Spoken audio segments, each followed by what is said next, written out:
Welcome to the Lodge. It's Matt W here, and welcome back to another adventure of me. Welcome back to Stormworks, and I have a little experiment I want to show everyone. So, I'm working on this project, a big, large project, bigger than anything I've ever built.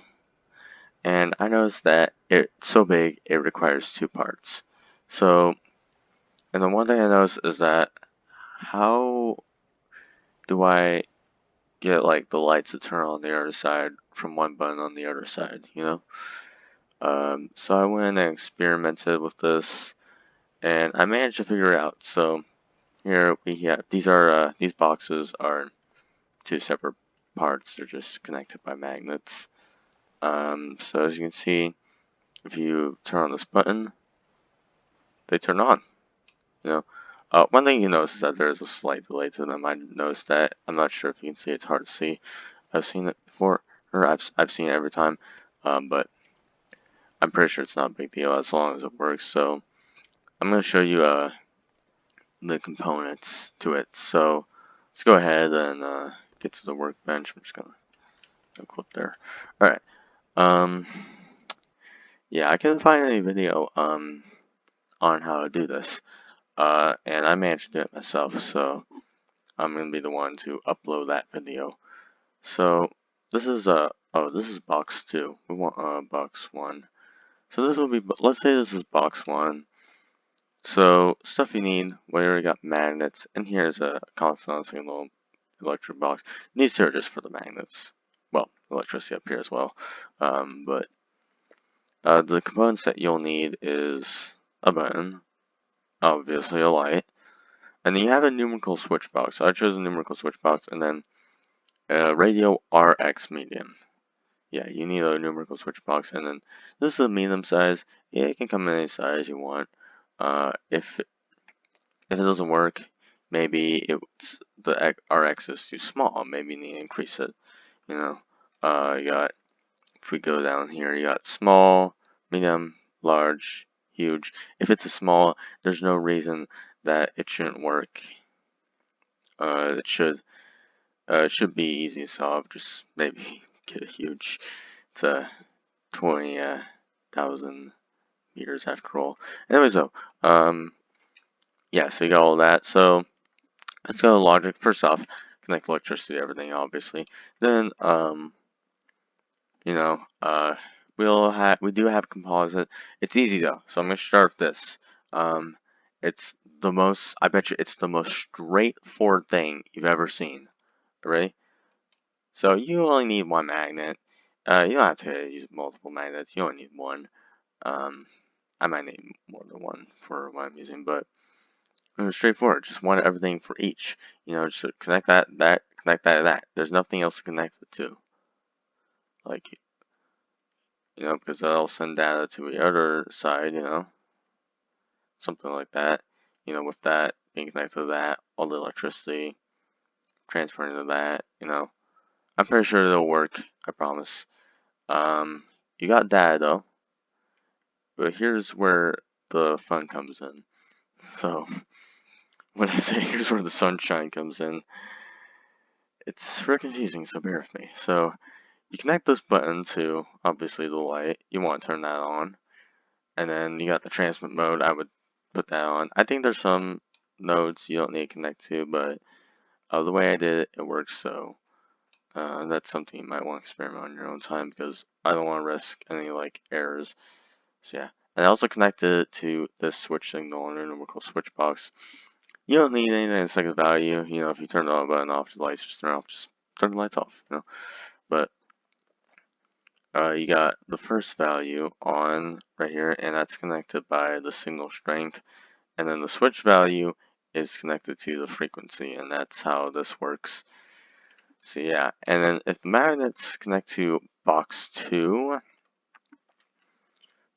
and with the composite stuff, it should be able to send a signal over here. So we got all electricity is connected, and then composite, same exact thing. It's the same exact thing.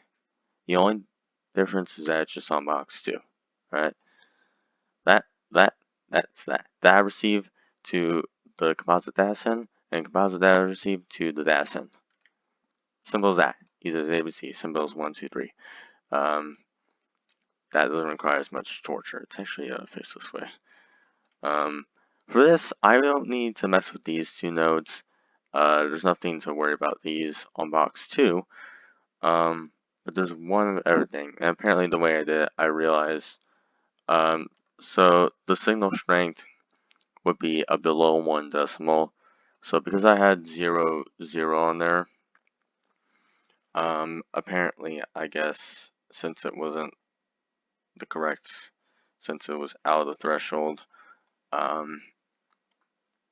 guess the way I set it up, it had the light on, and when I turn the button on, when I push the button, it turned the light on box 1 on, and box 2 off, and that's good because it affects it, but I've thought of like, I was thinking about like, turning them both on at the same time, you know what I mean? So, yeah, with that being said, you put the signal strength to the value to test, and I guess if you don't want to mess with this, you don't have to, just that you're just going to have to, I don't think, if you mess with it and put it in correctly, you won't have to use a not, alright? Yeah, I use a threshold gate and then a not function, because of the way I set it up. So, you connect the within threshold, from there the value goes to here, so we can do the invert function, and connects that to that, obviously that goes to the light, and yeah, with that, now, it'll do invert, it will stay off, and when I push the button, it will turn on. And that's how it works. It's pretty, it's not as hard when you, talk about it over and over again. It doesn't seem as confusing. It's actually the first confusing logic I've done. I'm not a logic expert. I can only do, like, basic logic, so, yeah, if I, go here, back here, turn them on, yeah. And this is just like an experiment, there might be some nodes I didn't have to connect, and it would have been fine, but I'm not gonna go over that. I'm not gonna try doing that because I feel that might be something, that you should do on your own time, because I don't want to risk anything. But yeah, though, that's how you do it, and this would be, like, useful for, like, creating big projects, like what I'm doing. Alright, it requires 2 parts. Since the workbench, even if you edit the workbench, there's this, like, there's still another limit. I know there's some people who have, like, the small workbench and they need to edit it, and yeah, but if you edit the workbench, there's still a limit for some reason. And so that caused my ship to not be big enough, and I needed 2 parts. So yeah, so if you ever have to do that, then this is the way to go. Alright, I'll upload this on YouTube. There's also this little thing. I posted this question on the discussion, you know, and this guy he uploaded something that could help. I'm not sure if it helps. I'll just upload on there because why not, and I'll check it later because I'm lazy. But I would definitely do what I did. If it works. Alright, cool. Yeah, though. So yeah, that's gonna be everything for the video. No, I don't care about the missions. That's gonna be everything for the video, alright? That's how it's set up. I just never saw a video on here about this on YouTube ever about this, so I want to upload it in case you didn't know how to do this. You're working on a big project, and yeah, there you go. Yeah, that's about it. So another thing I'm gonna do is that I'm gonna show you just what I'm working on, okay? Alright, I'm gonna show you what I'm working on. I'm gonna cut the video, alright? And I'm just gonna show just one piece. Now, this is a screenshot piece, but if you don't want any spoilers, you can just click off the video right now if you want. And if you're gonna click off the video, thank you for watching. For those who want to see it, here it is. Alright, here's the screenshot that I sent in Steam. This is all I'm showing. Well, I'll show the back as well. There is a higher deck and a lower deck of finished interior, but I will not show those. Just this deck. This is the Orlov deck of the ship I'm doing. I'm not even going to spoil the name, okay? It's that secret. See, there's a hatch there. Yeah, that's a cargo hold. I won't show it. You know, I mean, it's just a cargo hold. There's more to be seen. But anyways, you got the crew dining saloon, and once again, the stools face this way. So I'm just going to stick with that. Okay. Yeah, up there, that's more interior, but I won't show it. And here you got the long hallway of death. So yeah, the way I designed it, I managed to make a long hallway of death. But yeah, you got some cabins. Some are not available. Only a couple of them are available. You got surgeons, senior seamen, greasers, stokers, firemen, engineers, and deckhands and seamen. These are the only two cabins that are available. As you can see, you got this going on. You got these old lights. There's no portholes because this is somewhere where like wire would be given pressure to the steel and it would break through portholes immediately. So yeah, it's an oil deck. But you got this, and you got the mystery of how it's able to stay stable just from this. I feel that's a bit unrealistic, but there's nothing I can do about it. But yeah, though. But you can see just how big it is. This is just the whole bow of the ship. This whole deck is just the bow of the ship. That's it. And there's these random hallways that exist for no reason. You got the starboard mail hold right here. And it's the same for the port side.